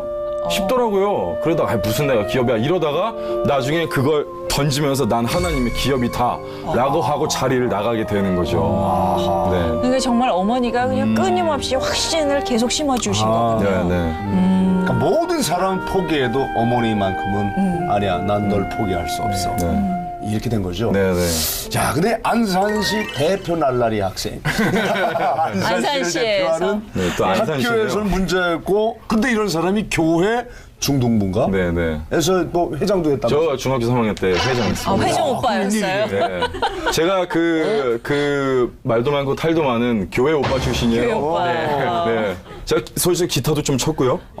예, 제가 기타 가방도 하나 사보고 그렇게 했습니다. 면바지도 입어보고 제가 열심히 뿔당경도 쓰고 머리 길러서 젤도 바르고 그랬었어요. 그때는 이제 오해하시면 안 되는 게요. 뭐 어떤 홀리하다거나 이런 걸로 회장을 하지 않아요. 허우대가 좀 멀쩡하고요. 인기 좀 있고 저 허옇고 말 좀 하면 회장 시켜줍니다. 예, 제가 하자고 하는 거 아니고 투표를 하거든요. 리더십, 예, 인기 투표. 계속 이제 투표가 나오거든요. 근데 그 당시 기억이 나는 게 하면 그 사람 회장 후보 된 사람들이 나와서 공약을 해요. 중학교 3학년들이 그러면 다들 제가 회장이 된다면 뭐 이런 식으로 얘기하잖아요. 그러면 저는 이제 그 다른 말은 안 했고요. 이제 먹는 것과 이성적인 것들로 많이 해보죠. 예쁜 친구들을 많이 데려오겠습니다. 이렇게 해서 남자들의 그 표를 얻고요. 쓸어가지고. 예, 그런 식으로 해서 그렇게 됐어요. 근데 지금 저렇게 장난처럼 말씀하시지만 날라리긴 하였으나 네. 전도왕을 놓치지 않는 날라리였다. 네. 네, 항상 그렇게 전도를 열심히 하셨어요. 저 때문에 주변에 있는 전도 라이벌들이 저 때문에 전도 자체 포기했어요. 그러니까 만약에 딱 교회에서 딱 이렇게 그 뭐 경품이 딱 나와요. MP3 이런 거 넣어가잖아요. 그러면 그냥 그거는 제 거예요. 그러니까 문화상품권 5만 원권 뭐뭐뭐 나오지 않습니까? 네. 뭐 이렇게 자전거 나오잖아요. 머릿속에 툭툭 떠요. 저건 내 거고 누구누구를 데려오면 옆반에 누구누구와 누구누구 막 이렇게. 어릴 때 우리 문화개방 하지 않습니까? 그렇죠, 어릴 때. 그렇죠. 문화개방 하는데 제가 회장이었으니까 네, 네. 주관을 해야 되는데 집사님들이 손가락질하면서 맨날 넌 못한다 그랬어요. 네 같은 날라리가 이걸 어떻게 하냐고. 그리고 일손이 있어야 할 거 아니냐고. 다들 학원 가고 바쁜데 전 어이가 없는 거예요. 내 친구들 학원 안 가는데. 맨날 치는데. 내 친구도 학원 안 가고 다 길바닥에서 춤추고 있는데. 그래서 거기서 지금은 이제 은혜롭게 그 상황이 생각이 나요. 하나님께서 그들을 성전에 붙들어 두시려고 하는 게 제가 기억이 나는데 그때는 그냥 그 중동부실을 완전 그 춤추는 춤판으로 바꿨다고 많이 혼났죠. 문화의 밤 하면 시 읽고 그랬었는데 거기서는 춤을 추시고. 예, 머리 바꾸막 하고 그 강대상 있지 않습니까? 그거 막 부러지고 그랬어요. 뱅글뱅글 돌다가 막. 아유, 저 신발이 닳았잖아. 그러니까 얼마나 신발이 신는지. 목사님. 저런 형제는 어떻게 해야 되나? 아유, 너무너무 좋아. 난 이렇게 확실하게 노는 사람이 나중에 확실하게 하나님께 쓰이는 거예요. 저는 좀 편안한 게 사실 우리 개그맨 후배들이 각기가 앞서서 능력도 있지만서도 놀아본 친구가 많거든요. 그러니까 지금 한참 우리 막내 동생 개그맨이랑 막 얘기하는 것 같아서 막 신이 나는데 근데 중요한 거는 이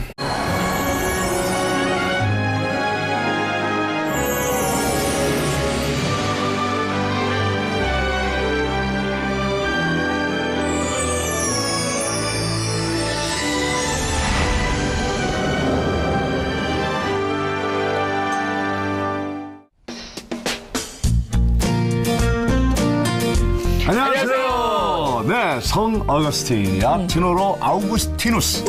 인물에 대해서 아시나요? 왜 고등학교 때 윤리 시간에 배웠던 것 같아요. 뭐 신학자이면서 네, 맞죠. 또 서양 철학자. 뭐지? 참회록인가? 예, 맞아. 아우구스티누스의 참회록. 예. 저는 요즘 들어서 그분의 이야기를 자주 듣는데요. 네. 그 이유보다는 젊었을 때 정말 탕자처럼 방탕했다고. 탕자처럼 해, 탕자였지. 네, 그래서 이렇게 좋은 쪽에서 저는 아직까지 나도 희망이 있구나라는 걸 느꼈습니다. 네. 네, 기독교의 아주 대표적인 탕자. 그러나 성자가 됐잖아요. 탕자에서 성자로. 성 어거스틴이 그야말로 성자가 됐던 것은 그의 뒤에 30년 동안 아들을 위해 눈물로 기도했던 그의 어머니 모니카가 있었기 때문이라는 거 아시죠? 예, 오늘 회복을 도와주실 오늘의 주인공도요. 바로 어머님의 정말 신실한 기도와 하나님의 은혜로 돌아온 탕자에서 돌아온 서종현 선교사님 모십니다. 네, 모시겠습니다. 힙합으로 복음을 전하는 주청 프로젝트 서종현 선교사. 이것만 알면 힙합 어디서든지 이렇게 재밌게 들을 수 있어. 이 땅의 청소년들을 위해 하나님의 부르심을 받은 사람. 저 확신이 있습니다. 하나님이 나를 통해서 이 민족을 일으키겠다고 했습니다. 나를 통해서 이 나라의 청소년들에게 복음을 선포하겠다고 나한테 직접 말씀하셨어요. 십자가가 없는 세상에 예수님의 사랑을 전하는 서종현 선교사의 이야기가 시작된다. 그들에게 진짜 사랑을 주기 위해서입니다. 나의 믿음 안에 믿음 있고 믿음 있는 곳에는 예수 있어. 리슨 난 예수와 함께 있어. 이분이 선교사님 맞아? 자유를 갈망하는 학생이었습니다. 노은 냄새가 막 살살 풍겨요. 우리 같은 쓰레기가 대체 자원이 될 겁니다. 예. 전도왕을 놓치지 않는 나날이었다. 네. 교회 오빠 출신이에요. 교회 오빠. 네. 정신병원에 사람들이 왔다 갔다 해요. 괜찮아져서 나갔다가 또 아파서 입원하고. 그들에게 제가 쓴 가사를 보여줘요. 있으면 너무 기뻐하는 거예요. 꿈을 이루는 방법도 잘 몰랐고요. 꿈을 꾸는 방법도 잘 몰랐어요. 처음 봤을 때는 건달 같고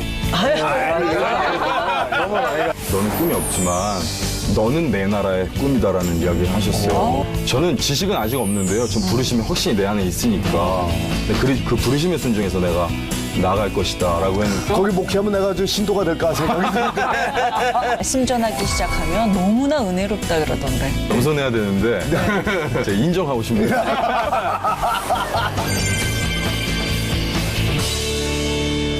안녕하세요. 반갑습니다. 아까 대기실에서 인사했는데 네. 처음 딱 뵙는 순간 네. 이분이 선교사님 맞아? 목사님과 굉장히 조심스러워 하시더라고요. 그러니까 외모로 보면 선교사 얘기가 잘 안 나올 것 같은데. 그런 얘기 많이 들었죠? 저도 어색해요. 저도 어색합니다. 그걸 보고 깜짝깜짝 놀라시죠. 예. 근데 혹시 또 주위에서 이제 다른 분들 같은 경우는 아이고 선교사님 저 스타일을 조금 더 부드럽게 바꿔보시죠 그런 얘기는 안 하시나요? 글쎄요. 저는 제 사명 중에 가장 첫 번째라고 한다면 하나님께서 사랑한다고 말씀하신 내 모습 그대로 주신 길을 걷는 거거든요. 그래서 제가 가면 쓰고 하나님께서 사랑한다 그랬는데 그 모습을 가릴 필요는 없죠. 그럼요. 네. 그러니까 하나님은 외모를 취하지 아니하시고 그 사람 중심을 본다고. 근데 이 인간은 또 외모를 봐요. 많이 그렇죠? 보죠. 예. 그 외모를 보고 판단하고. 아니 근데 지금 뵙기에는 굉장히 그래도 정돈이 되신 상태신데 예, 우리가 오프닝에서 소개를 해드릴 때 돌아온 탕자라고 얘기했잖아요. 그래서 오늘 회복의 첫 번째 연관 검색어로 질풍 노도의 시기.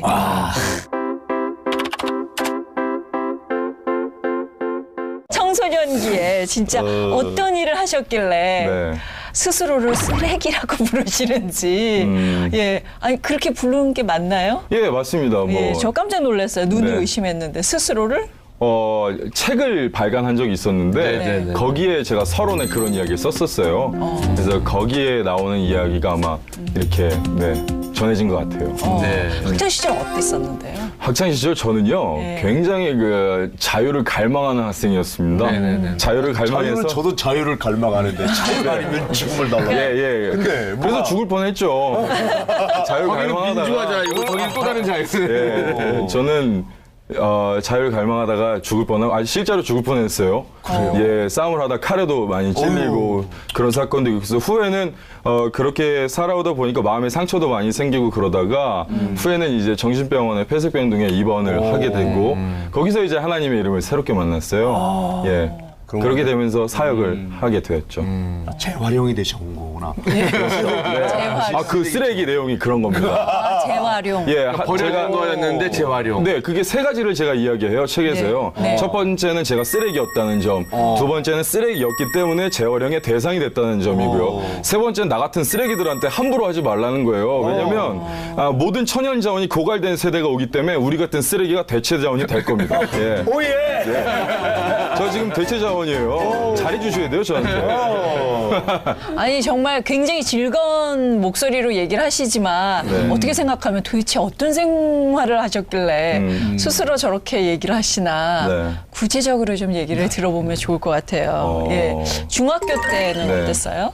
중학교 때도 이렇게 크셨어요? 아니요, 그때 굉장히 말랐고요. 네. 살도 마음에 여유가 있어야 찌더라고요. 예, 제가 아주 말라가지고 그래요? 예전 중학교 때 사진을 보면 네. 굉장히 놀라워요. 그냥 제가 설교할 때도 아이들 만날 때 제가 중학교 때 사진 한번 보여주고 선교사 이후가 된 사진을 보여주잖아요. 비포 애프터를 보여주면 이 놀라운 하나님의 재창조 능력에 대해서 아이들은 절대 의심하지 않죠. 이 사람이 이렇게 예, 이미지 하나로 마무리하는 겁니다. 근데 그렇게 마르신 분인데 그렇게 아이들을 이렇게 혼내주고 아마 다니셨어요? 목사님과 형님께서는 아마 이해하실 거예요. 그 마른 사람들의 그런 예 아실 거예요. 꼭 등치 큰 사람들이 싸움을 잘하는 건 아니거든요. 그래요? 예. 잘 모르죠. 네, 모르죠. 더 열을 많이 받는 사람이 이기는 겁니다. 588의 그 조폭들 그 속에서 살아봤잖아. 그렇죠, 그렇죠. 바쁘시다가. 거기서 예. 거기서 거길 휘어잡는 사람들은요 이런 주먹들이 아니라 예. 야리야리한 사람이 병 깨고 그러니까 그 깡으로 예, 그렇죠. 악으로 예. 깡으로